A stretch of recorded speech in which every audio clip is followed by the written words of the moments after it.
What's up, Kansas City? I'm Bryan Frizzell here at the Lincoln Building at the 18th and Vine District. Joining me today is Executive Director of Ad Hoc Group Against Crime, Mr. Bryan Dail. How are you doing today, sir? I'm good. Glad to be here with you. Glad that you could make it. On the first day of this year, you were right there on the front line. I caught myself watching television, and you were there, the Ad Hoc Group Against Crime offices at 31st and Prospect. And I believe you were holding a ceremony to remember those who were killed due to violence during 2013. I said to myself at the time, Mr. Dail, I got to get this brother on the show. In 2013, there were 106 homicide victims, and more than 40 of those cases went unsolved. Mr. Dail, after the cameras were off and the family members of the victims went home, what do you feel the ceremony accomplished, and what do you feel that Ad Hoc needs to focus in on in 2014? I think this year's was definitely one of our best attended by the family members, and I think that it helps them to know that we in the community, number one, haven't forgotten them and what happened to them, what took place with their loved one. It helps the healing process to be able to come out and lift up the memory of their loved one, and it helps keep that case in the forefront of the media. The media was able to go around and speak to each family member, pull a different person and highlight their case if they wanted to, and speak to the family members and know how they have been impacted and what they're going through. Because there's so many murders in our small town that we sweep it under the rug. One happens because we know another one will soon happen again. And so we try to keep those cases in the limelight as much as we can. Just yesterday, the newspaper had a picture of two homicides that took place, Blue Parkway and Hardesty. I was actually at that intersection driving home and witnessed one of the ambulance attendants attempting to resuscitate one of the victims, pumping up and down on the chest. At the beginning of this year, Police Chief Daryl Forte told the Kansas City Star that he was not satisfied with the last year's homicide rate. Have we already gotten off to the wrong start in 2014? And if so, Mr. Dail, what solutions can we put towards fixing this problem? I would say that, yeah, we probably have gotten off to the wrong start, because one murder is one too many. But we're at about 6 right now. And last year was a bloody January as well. There were a number of homicides during January of 2013. But I think what we have to do in our community now, the number one thing that I tell everybody is stop looking the other way. You're not a snitch, you're a witness. So if you have seen something like on the busy Blue Parkway, I mean, I take that intersection to go home myself every day. And I've got a 6-year-old nephew that lives with me, so he's normally with me in the evenings. I mean, we could have very much been right there on our way home. So I think if you saw something, speak up. Say if somebody's window came home shot out and you noticed that on your block, call and say this car came home with the back window shot out. If you're a business owner and you repair windows, I repaired a broken back window. And I think that's the number one thing that we can do, because as a child, I spent my summers on 38th and Chestnut with my grandfather, and we weren't allowed to go off the block. But occasionally, of course, Papa's in the house. You ride your bike off the block, you walk off the block. But by the time you got home, Miss Counts and Miss Todd and the Laytons on Prospect, everybody has told that you went off the block. And so we've got to get back to putting the neighbor in the neighborhood and knowing who lives next door to us and what kind of car they drive and what their children's name are, and being involved in our community. I think that's the main thing that we can do before any evidence-based programming I can implement at Ad Hoc or crime-fighting techniques. We got to. It takes a community to raise a child, to solve murders. Is there any particular crime that stands out last year where the village came together and offered tips or clues that helped solve a homicide, a crime? Ooh, I think we came together with the heinous murder of Demaya and Maisha, when that 3-year-old was shot with her mother. But that crime has not been solved. We know who did it, without a doubt. People called and have said this individual committed this crime, but we have not been able to, I guess, put all the pieces together and get someone to testify or be willing to testify. There were no witnesses, and the witness he murdered. So that makes it difficult to close a case like that for numerous reasons. But the way the community came together and we adopted that family for Christmas and gave Christmas gifts to Denham, who was left in the home amongst the dead body of his mother and sister. It was a very heinous crime, but the community did pull together for that murder and for several others. But I think that's the one that stood out. I will never forget that as long as I live. Mr. Dail, I told you before when I talked to you that I wanted to talk to you a little bit about violence in our high schools. National statistics say that 11 facts about school violence, 2 of them on DoSomething.org. Risk factors for youth violence include violent histories, drug or alcohol abuse, poverty in the community, poor grades, association with troubled peers, and troublesome home life. In 2011, 20% of high school students were bullied at school, and 33% reported being involved in a physical fight in the last year. In 1 month, nearly 6% of high schoolers stayed home because they felt unsafe at or on their way to school. What do these numbers say to you about the problem of violence in our communities? And do we start out earlier to teach youth the right and wrong way to prevent or respond to criminal behavior? Absolutely. I think we need to start as early as possible. I mean, even with my nephew, who's a kindergartner, and I've got him in the Kansas City Public School District, I am working with him to teach him the proper ways to interact with children and how to act, and what is the proper way to allow someone to interact with him.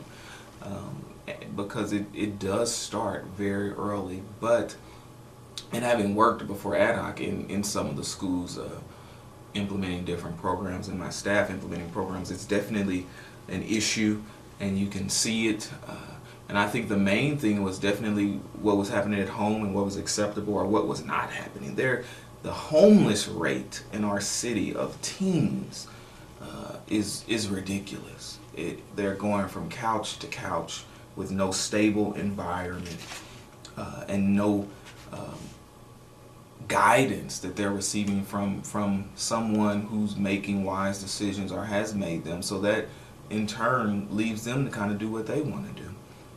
And so we have taken, I think we have to put before them and ask them, what is your what do you want to do with your life, and what's your future, and then say, what do you have to do to get there, and what can prevent you from getting there? And that's something that we've done, and then having discussions with them afterwards. They come and say, well, no one ever made me do this, and I never had to think about this, because we feel like the only way out of the hood is through rapping, selling drugs, or playing sports. And I like to stand before them and say that you can be successful by doing none of the above. I mean, not many get into sports leagues, and not many are out rapping, and selling drugs will lead you dead or in jail. So you've got to have the education that you need to go forward, and we definitely have to be more involved in our school system and showing our youth that. I'm going to leave the playing sports metaphor alone for right now, analogy, but I would like to touch kind of on rap lyrics and do a self-check involving media. I'm going to read some lyrics by Mr. Anthony Watkins, and I want to get your response to it.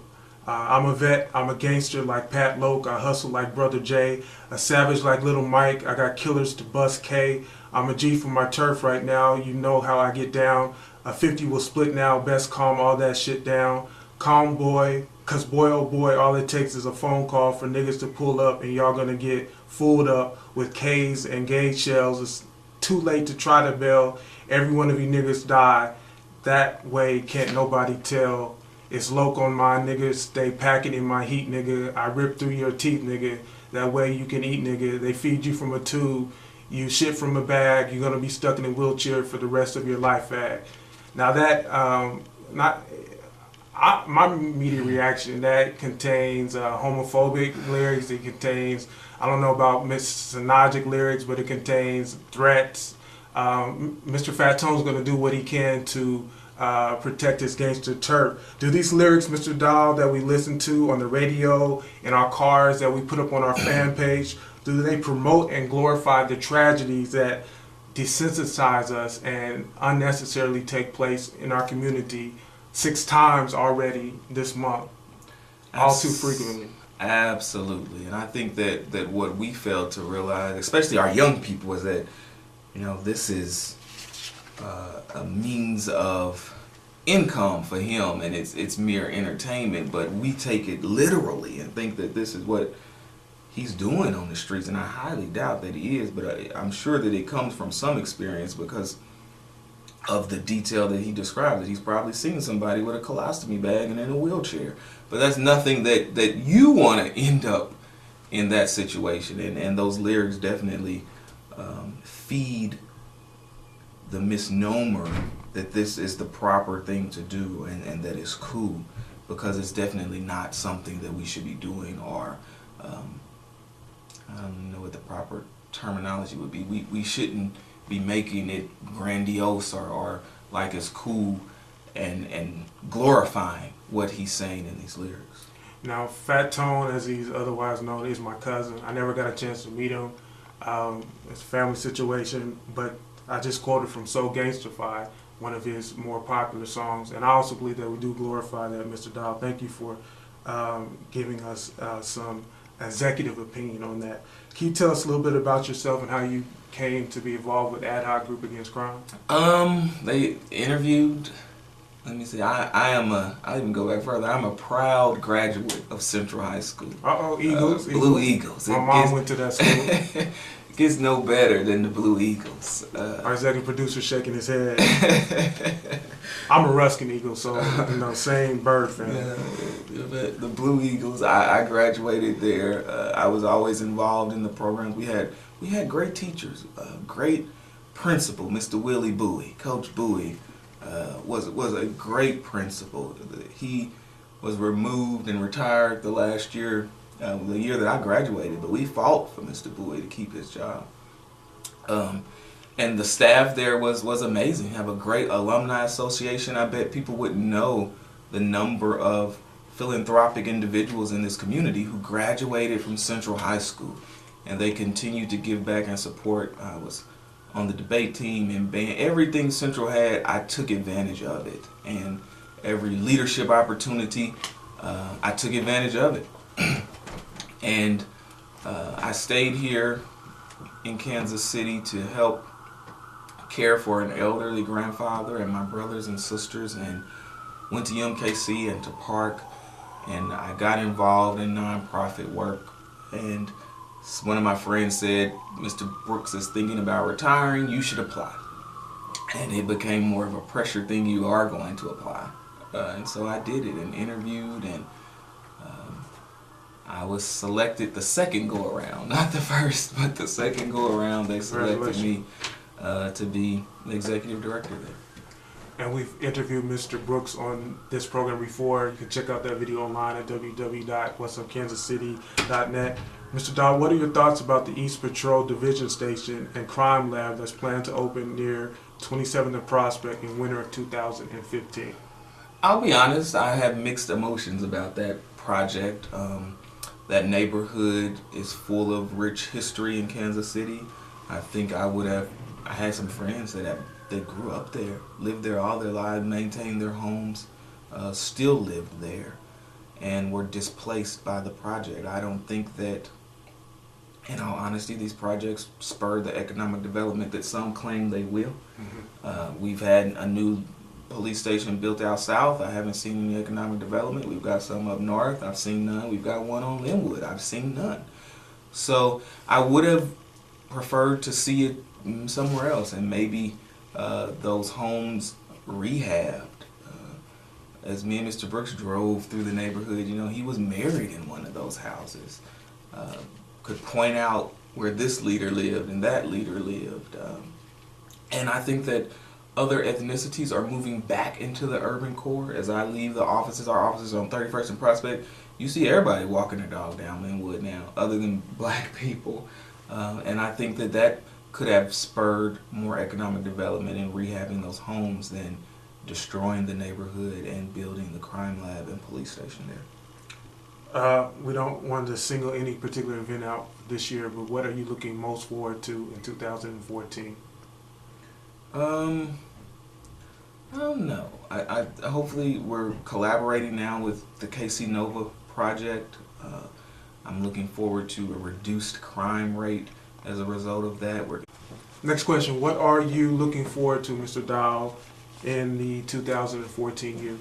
Ad Hoc has a new collaboration with the KC Nova program. I'm looking forward to us collaborating with that new effort coming out of our government agencies and hopefully making some real impact in our community and reducing crime. We've got our new Mothers in Charge group that's out advocating on behalf of those involved in homicide, and hopefully that will have some impact.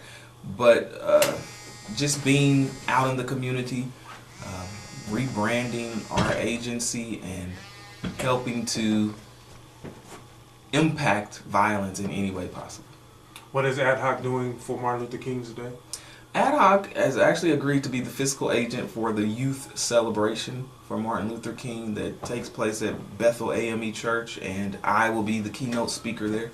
So services are on Monday at 12 noon, 23rd in Flora, and we will be taking a part in that effort. I think there'll be some scholarships given out. A lot of young people will be fed, and hopefully we'll hear a great message about the life and impact of Dr. Martin Luther King Jr. Congratulations. Do you know your speech topic yet? I don't. I'm kind of torn. I'm leaning more towards the topic, it's up to us. And I think that's probably what it will be. It's up to us. It's up to us. Indeed it is. Do you have any closing words before we depart here, Mr. Dail?